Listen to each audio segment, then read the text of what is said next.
ำเร็จการเสียหญ้าให้หอบที่ซองเนาะ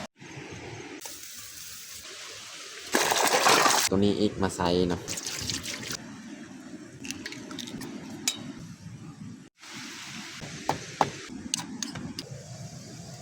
ว้าหนึ่งผักของเฮา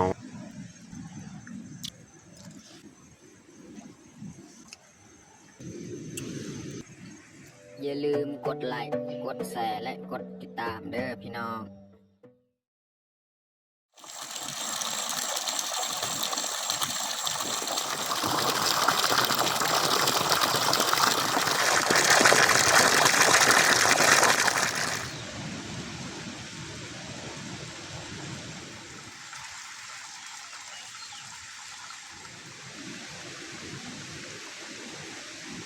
ครับสบายดีแล้วก็สวัสดีเบิร์ดสู่ครูสู่คนสบายดีFCทุกคน แล้วก็มื้อนี้ก็พาน้องดาเข้ามาเสียหญ้าให้คือเก่าและตามเดิมตามเคยมื้อนี้นี่น่าจะฝนตกแต่เช้าพอย่างจากบ้านเมื่อกี้นี่แต่เช้าเลยฝนตกเลยนะบางทีนี่ถ้าว่ามันสิเช้าแล้วก็บางทีขับแรงจังน้อยเนาะสิเช้าเพราะว่าเขาไปเสียหญ้าเมื่อวานนี่มันตอนเช้าอีกมันแค่แน่ตอนแรงมันตกแต่ว่ามื้อนี้นี่ตอนเช้านี่มันตกอีกบางทีตอนแรงมันเช้าก็มีบางทีมันบ่เช้าก็มีพี่น้องเนาะเอาบ่อะไรห่างแต่ทุกคนก็ติดตามเบิ่งติดตามชมแบบเก่าแหละเสียหญ้าให้แล้วก็มีเฮ็ดกินเฮ็ดยากอยู่เชียงไฮ้ตามเดิมตามเคยแต่ทุกคนติดตามเบิ่งติดตามชมแบบยาวเลยตอนนี้เขาก็ออกไปเสียหญ้าเลยพูนพี่น้องมื้อนี้นี่บ่เบิดดอก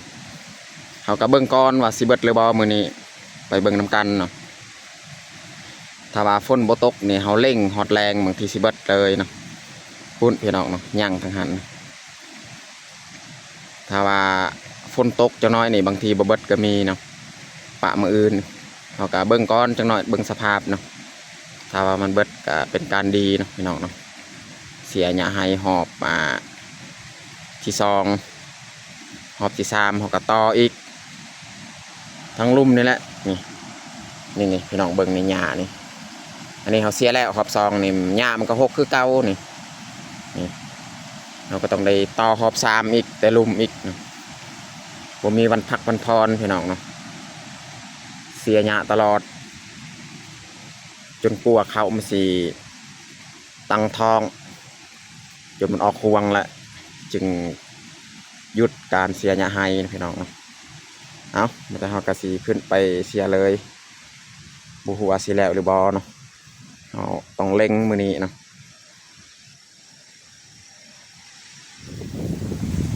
มือนี้ก็ลมคือเก่าพี่น้องลมแห้งเนาะพี่น้องเบิ่งบรรยากาศ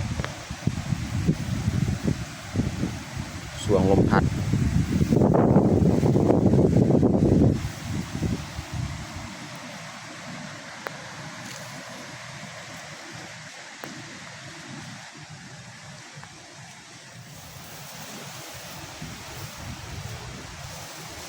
รรยากาศมืดเลยพี่น้องนี่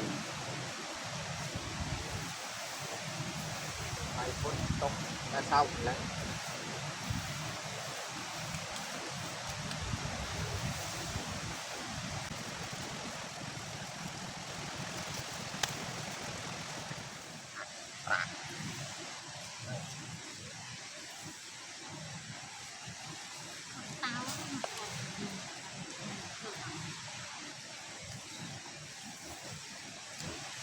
บ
ลมแหง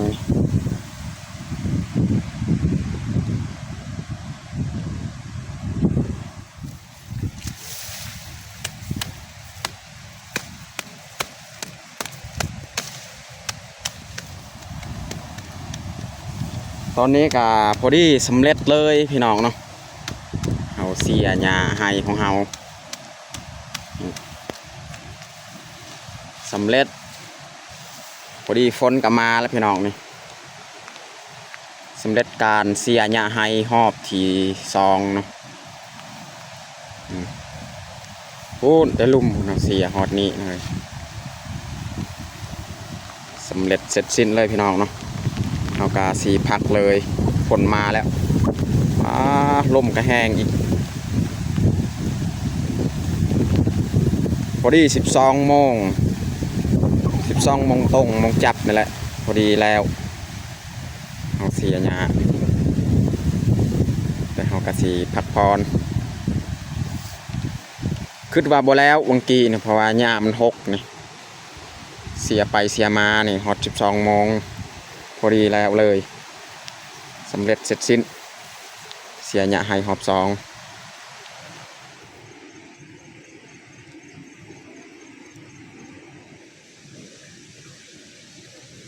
ตอนนี้เรากาดั้งไฟเรียบร้อยเนาะ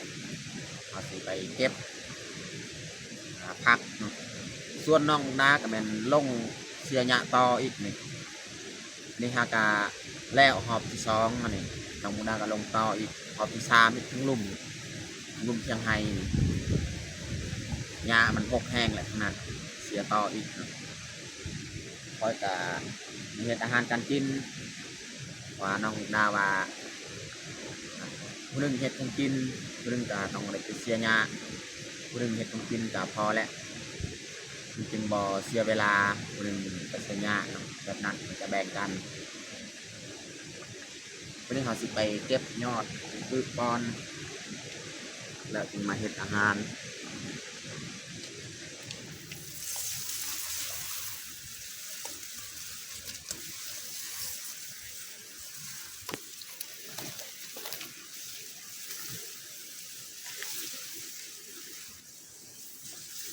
ตัวใดมันเกาะใส่ต้นเขานี่เราจะมาลงเลยเนาะ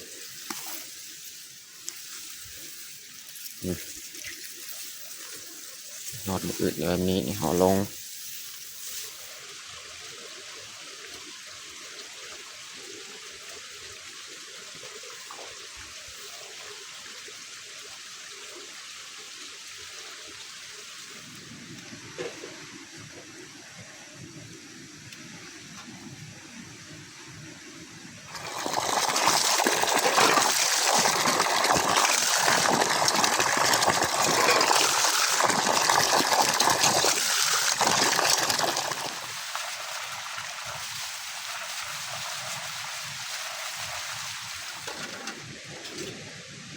เรียบร้อยขอล่าง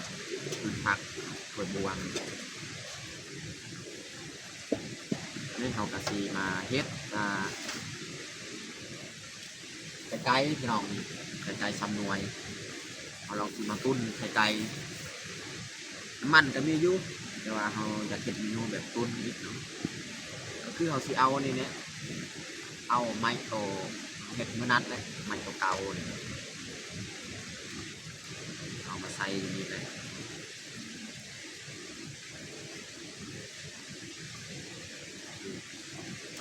ใส่ไม้ตัวนี้เราก็เอาไม้ตัวนี้อีกเอาเห็ดใบเมื่อนั้นแหละเห็ดใบดนหลังจากนั้นเราก็เอาตัวนี้อีกมาใส่เนาะเรียบร้อยเนาะบริหารกับใส่น้ำเห็นออกเนาะ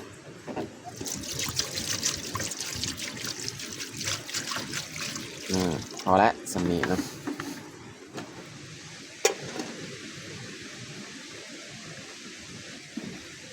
เขากาข้างไว้ให้น้ำทอดเขาจะปรุงเกลือนัวของสองไข่จะปรุงเกลือนัวแล้วข้างไว้หม้อน้ำให้มันกดปอนเนาะให้มันทอดใส่เวลาบ่โดน วันนี้เขาสิเริ่มมาเพาะไข่มาผสมเนาะ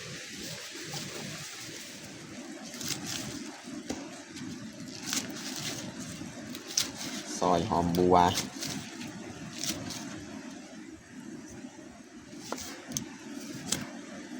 ซอยหอมแดง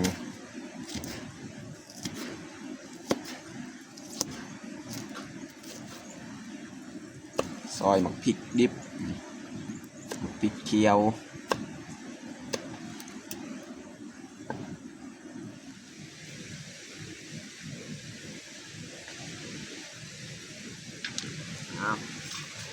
อันนี้ก็เรียบร้อย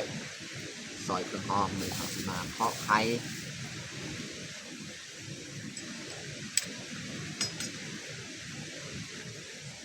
เอาไข่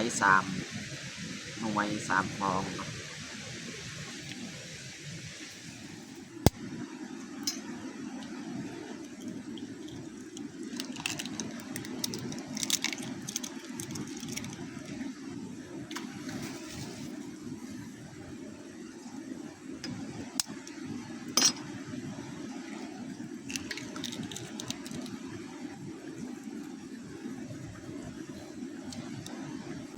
วันนี้เราจะเอาเครื่องหอมของเฮานี่มาใส่เลยเนาะ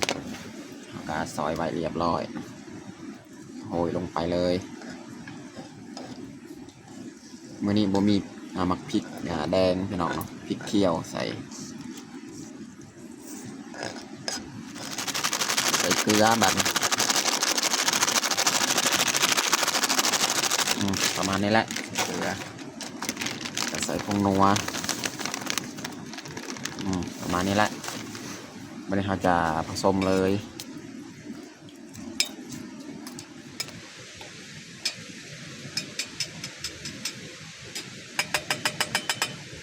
เรียบร้อยเนาะวันนี้เราจะเอามาใส่หม้อเลยเนาะเราจะใส่กับถ้วยเลยเนาะเพราะว่ามีคลิปก้อนๆเนี่ยก็จะเอาใบตองมาหอมใส่แต่ว่าครั้งนี้นี่แมนเราจะใส่ถ้วยเพราะว่ามี FC บางคนมาที่เฮ็ดเป็นยังแบบนั้นมันยากเพราะว่าเบายืนจะเอา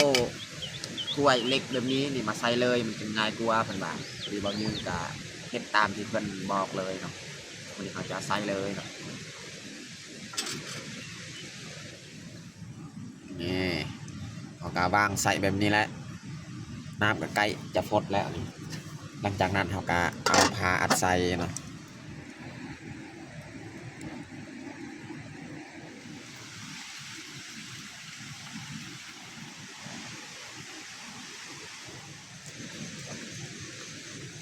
อันนี้เขาจะตั้มแจวเนาะ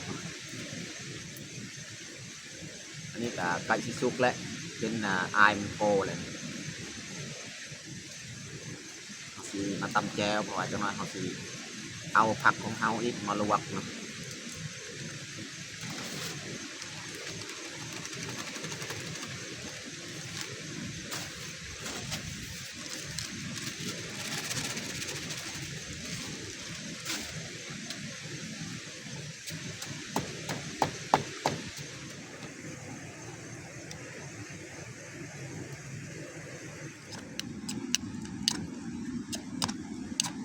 แจวกะปิพี่น้องตำแจวกะปินี่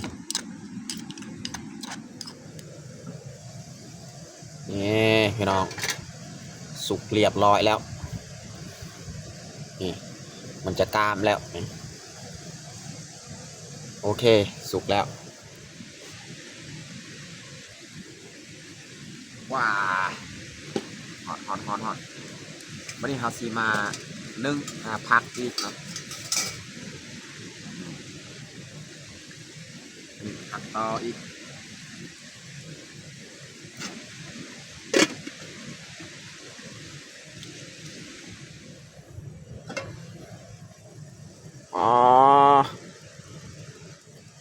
สุกเรียบร้อยแล้ว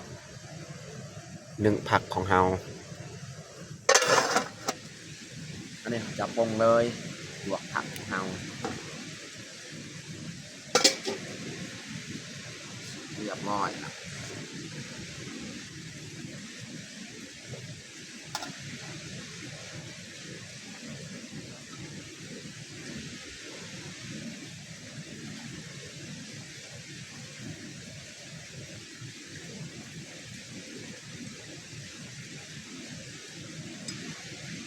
นี้เขาก็เอาไว้คืน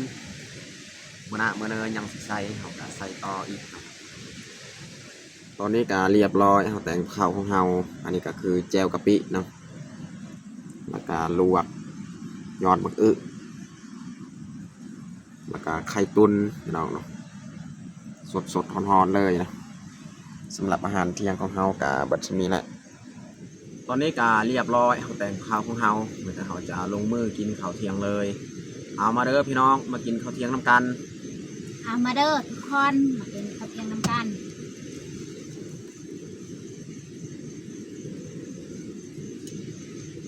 ตุ้นไข่มื้อนี้นี่จับดนๆนะพี่น้องเนาะตุ้นไข่เพราะว่าเอาเฮ็ดใส่ใบตองคือเบายึงเฮ็ดช่วงนั้นนี่บ่ดนดอกนั่นนี่มันนาเริ่มดนเนาะ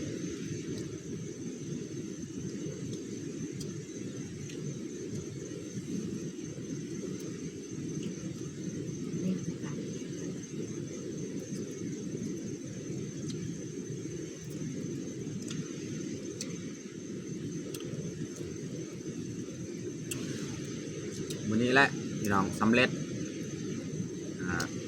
เสียหญ้าไห้หอบที่ซองหรือว่าหอบอันนี้แหละใส่เวลาดนที่สุดนะ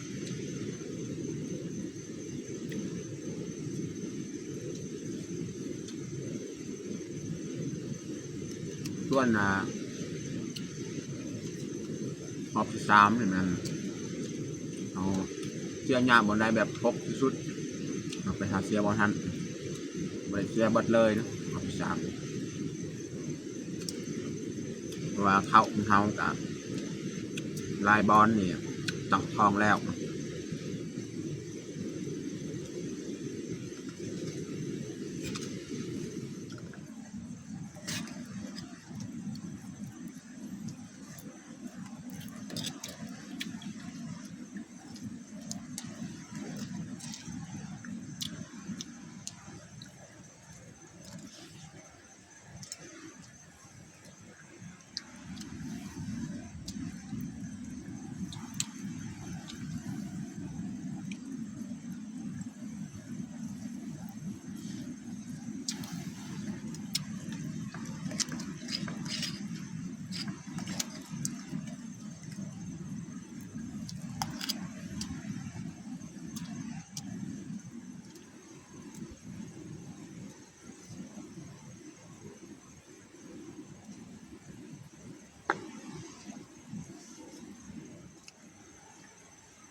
หลังจากเขากินข้าวแล้วกินมะกล้วยต่ออีกเนาะ